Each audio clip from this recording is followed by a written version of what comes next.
stand behind here. Normally I can do it out there, but not tonight.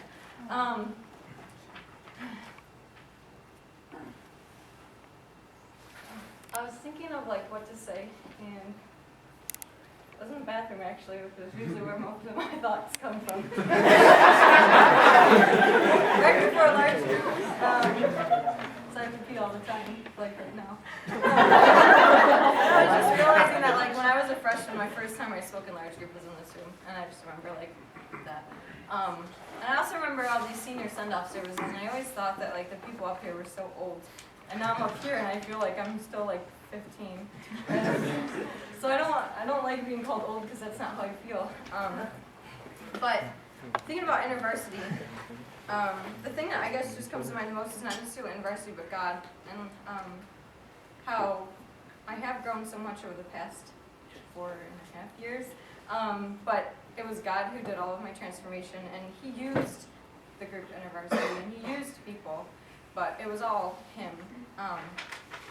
Freshman year, I was not in a good place mentally, just like having a rough spot with a friend. I was really closed off, and I didn't want to get to know anybody. But I give a lot of credit to Stacy, my sister, because she encouraged me to join. Hold on. Okay. My legs are wobbling. Man, I had a lot to say. I just think of like certain moments that stuck out in my mind. And this is I wish I could talk to all of you guys about things and how it changed me, and how like you guys have helped me. I just think of like certain moments I remember as a freshman, my first year at CFW.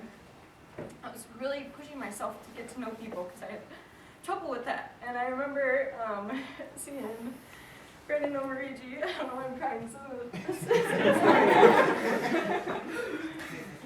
I remember seeing him by himself walking out on the beach. He wasn't walking on water, but he was on the beach.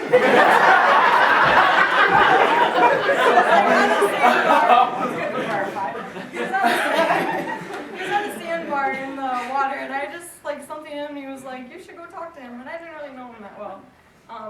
But that was probably like the first moment when God kind of pushed me to try and talk to people out of my comfort zone. And I remember going out there and talking to him, and he was having a rough time because of someone who passed away. And then I just remember asking him if he wanted me to pray with him, and I kind of talked to him. And then, so that was something I remember.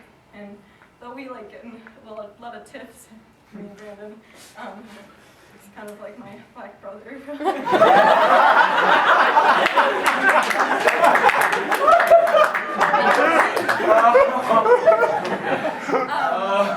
I just think of a lot of growing points in InterVarsity. I've had a lot of crying moments where I've struggled with a lot of things, a lot of conflict, or a lot of things that I knew somehow came out of this group, whether it was with friendship troubles or relationship troubles or just like tough times at proxies. God used all of those things to prepare me for whatever is next. I don't think I'm going anywhere too big.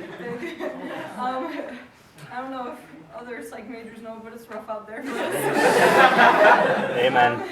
But mainly I just want to work with people and use God's mission for that. But so I'm probably going to sit down and think of so much more I want to say, dang it. But everyone else is saying thank you, so thank you. But I don't know, right now I kind of feel like Moses. Explain.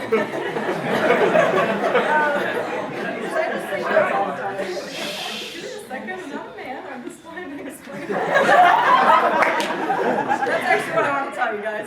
Sorry. But I just, as I'm about to graduate, which is still weird to me, I think of the part in the Bible where Moses was supposed to go out and do whatever the heck he did. All that stuff part to see and leading the people.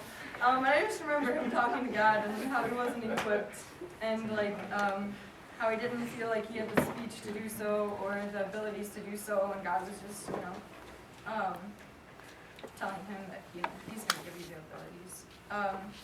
So that's kind of how I feel right now. I'm really scared. I don't know what's going to happen. I know I'm not gonna die. Well, I don't know that, but I mean, I don't know what my next step is. Like, I've been applying places because I guess that's what you're supposed to do, even though I don't really want to. I'd love to just walk dogs and run, but I can't do that. So all I know is that like it's okay to be scared. It's not a bad thing, and it's also okay. A lot of times people say don't live with regrets, but I think it's okay to live with regrets because remembering those things are what helps you grow. If you think, oh, I did that at one time, I wish I would have done differently, then you know how to do something differently. So I guess this is my advice, I don't know. So like, it's okay to be scared and be uneasy about stuff, but as long as you have your heart willing to do stuff for God, and you're just open to it. He's not asking us to be fully prepared, and he's not asking us to be fully okay with what he wants us to do even. He just wants us to be willing to do it. And I guess that's what I've kind of learned just through like not wanting to do leadership and then doing leadership, not wanting to do coaching and then doing coaching. You know, just all these different things that I was uneasy about, and then I just was just like, if you're willing, you don't have to necessarily like it at first, but God will change your heart. So that's kind of all I have to say, and I wish I had a joke or something, but I don't have